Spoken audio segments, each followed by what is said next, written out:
Quand il revient de sa journée à l'Institut médico-éducatif, Terini aime jouer avec cette drôle de balle verte. Il souffre de troubles du spectre de l'autisme, diagnostiqué à l'âge de 4 ans. Tu veux un biscuit? Ça? Va t'asseoir. Pour s'exprimer, il montre des vignettes à sa mère. À 11 ans, il sait s'habiller, manger, aller aux toilettes tout seul, mais il n'est pas scolarisé et ne peut pas parler. Son développement, ses apprentissages prennent du temps, difficile alors de se projeter dans l'avenir. C'est comme avoir un bébé pour toujours, quoi. Il faudra s'en occuper parce que malheureusement, c'est vrai que quand on pense aux autistes, on pense souvent Forrest Gump, Bill Gates, des personnes qui parlent. Mon fils, il est non-verbal et peut-être qu'il ne parlera jamais, peut-être que si, mais brièvement. Il ne sera jamais indépendant. Cette question l'inquiète, mais plus tard, elle sait qu'elle devra trouver une solution. Tu veux quoi? À 40 km de chez elle, une structure existe à Levins, dans les Alpes-Maritimes. Voici l'Oiseau-Lyre, un foyer médicalisé de 36 places pour adultes. Allez, concentre-toi, Elise. Élise a 23 ans, elle passe la semaine ici. Excellent. Allez, mets bien les pieds, bien droit. Elle doit travailler son équilibre à travers un parcours. Excellent. À chaque étape, elle est félicitée. Concentre-toi. Oui. La séance de kinésithérapie adaptée se passe main dans la main 28, pour progresser. 29. Tu me regardes, Elise? Elle ne se sépare pas de son fil qu'elle fait tourner en continu. Peu d'autonomie, des troubles du comportement envahissants qui sont une charge quotidienne. Ses parents ont dû la confier aux éducateurs du foyer.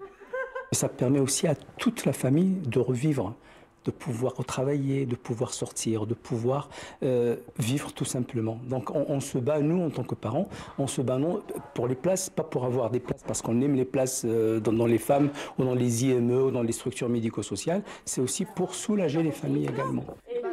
Pour sa sœur jumelle Sarah, c'est la bouteille qui ne la quitte jamais.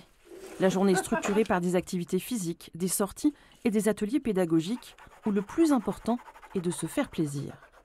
Un apprentissage pour un apprentissage, s'il n'est pas utile pour l'adulte, il n'y a aucun intérêt. Là, on voit que l'intérêt pour Sarah, c'est le puzzle. Ça lui plaît et elle va avoir des gommettes à la fin de son puzzle et elle sera ravie. Et maintenant, qu'est-ce qu'on a quand on a fini? La gommette. Ouais. Une méthode qui permet de récompenser son comportement. Didier, lui, réussit à écrire son nom, à reconnaître les couleurs.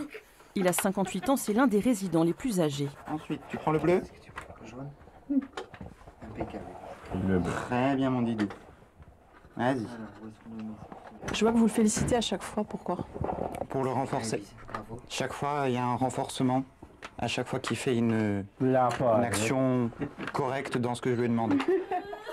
Ici, il faut savoir calmer les crises avec des mots, des gestes simples et parfois accepter les câlins spontanés. Les éducateurs s'adaptent à chacun. À l'Oiseau-Lyre, 70 personnes souffrant d'autisme sont sur liste d'attente, une attente dangereuse. Il peut y avoir des problèmes de violence, oui, et puis quand même on se heurte forcément en adulte, des parents très vieillissants, avec des problématiques pour eux-mêmes médicales, liées à leur vieillesse, et donc du coup de grosses difficultés d'accompagnement de leur enfant, notamment lorsqu'ils ont un niveau quand même assez déficitaire, une faible autonomie, et donc un accompagnement au quotidien très complexe. Alors qu'un enfant sur 100 viendrait au monde avec un trouble autistique, les places manquent pour les petits comme pour les adultes. Un accompagnement important pour améliorer leurs capacités et leur offrir la vie qu'ils méritent.